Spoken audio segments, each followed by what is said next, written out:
Steve, this Saturday we've got what was already going to be a good show. It was a good show because we had a great top of the bill in the Commonwealth Eliminator. It's just become a little bit better, which you're going to tell me about now. Yeah, we'll mention that as we go on. I'll go through the fights, but yeah, we have had an addition of a cracking fight, and fair play to the 2 VIP kids for taking it. But we'll go on that later on. But I'm just looking at the card now. I'm just hoping that people watching can just realise how hard this boxing job is, because we've got 8 fights, which is a good show, especially with the number of 6 rounders and a 10-round top of the bill we've got on. But you know, it was a 12-fight show, and we've lost, I'm looking here now, 9 different people who's been on the show, and just going through. Osman Aslan couldn't get him matched up, so he's been out trying to sell tickets to fight on the show, not with VIP, so he's got to pay his opponent, and then he's got to put something in the pot. Couldn't get him matched. People wanting £3,500 for a 4-rounder. Unbelievable. Just couldn't happen for him. Ray Moosa, who was on and selling tickets, he got an abscess. Adrian King was on. He got a cut eye. Samir Aftab was on. He's got long COVID. Muhammad Ali is on, but he just training, wanted a bit more time.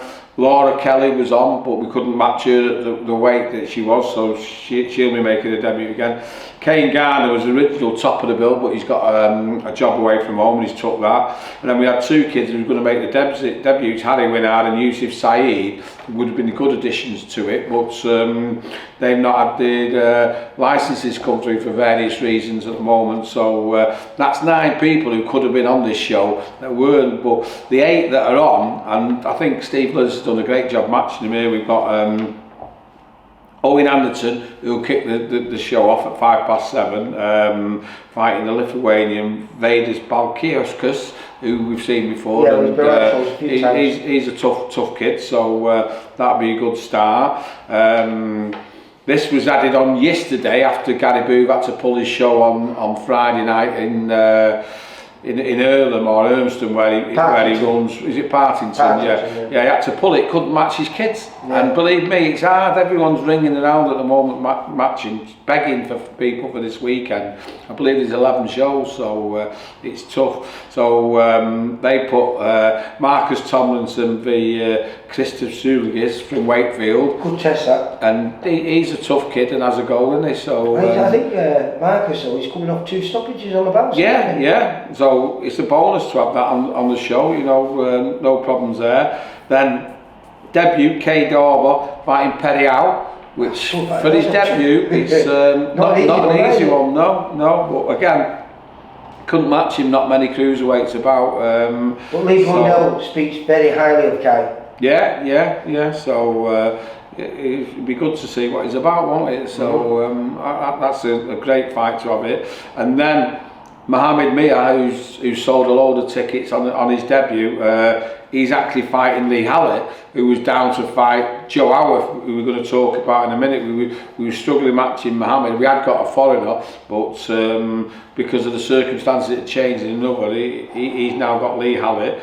And then we've got Travis Waters. Travis has had a great start to his professional career. A few stoppages recently, and he's fighting Popilaskas from Lithuania, who again has caused many upsets over in the UK, including on our shows as well. He actually boxed the top of the bill last time, Jack Flatley, and was putting up a performance till Jack got to him. So I'd say this is Travis's first test as a pro. You know, all the others he's gone in, he was cert to win. I'd like to think he's a favourite on this one, but it's not a giver. And it's a 6 rounder as well. This is his first 6 rounder and his first test for me, and I think he'll show everybody what he's made out. He had a 6 rounder, didn't he? But he didn't. He stopped the kid in the 3rd round, didn't he, Jamie Carty? Yeah. So it's his 2nd actual 6.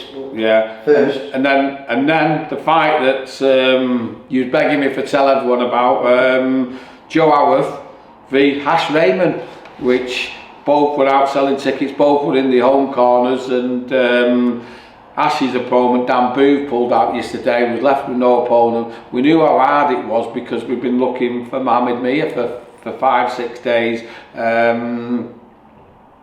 Steve Lillis come up with the idea to put him together, which we have spoke about in the past, but we was going to do it as maybe an 8-rounder in a couple of times fight. But spoke to both the trainers, both mad for it, thought it was a great fight, good test for them, and fair play to them both for taking it. And you know, either or could have turned around and said no, 2 days notice, but that fight can't fail to deliver because they're both very fan friendly, aren't they? I mean, Joe's exciting, Hash is exciting. That's yes, so it's good. It's good for them. They're both at the stage of their career where they needed a test, and as I say, fair play to them that they've decided to have it on our show. It could be a fight for TV. That if the TV people didn't just generate the same shit that they put on, you know, these are good young prospects that should be on TV. It's genuine. I mean, it's prospect beat prospect, and not just any prospect. They both kids, I believe, both can go a long way. So this is I'd like to, whoever wins this will probably get a TV opportunity. Whoever loses it will come back on our show and get a TV fight. So yeah, it's a real good fight to have on it, and we'll be going out live on VIP TV. So with sound. Anybody who's listening to this, tune in on Saturday night at Bolton, because that fight on its own is worth tuning in for. But I've already mentioned 5 other good fights, and then we've got Ashley Moran v Richard Helm. Richard Helm's been performing really well recently, so that's a good local test, isn't it? You know, you've got all these locals to this area. He's Rochdale, isn't he? Yeah, Middleton v Rochdale. Not too far away from it. Yeah. So there's a bit of I wouldn't say a needle there, but a bit of local rivalry. And then obviously the top of the bill,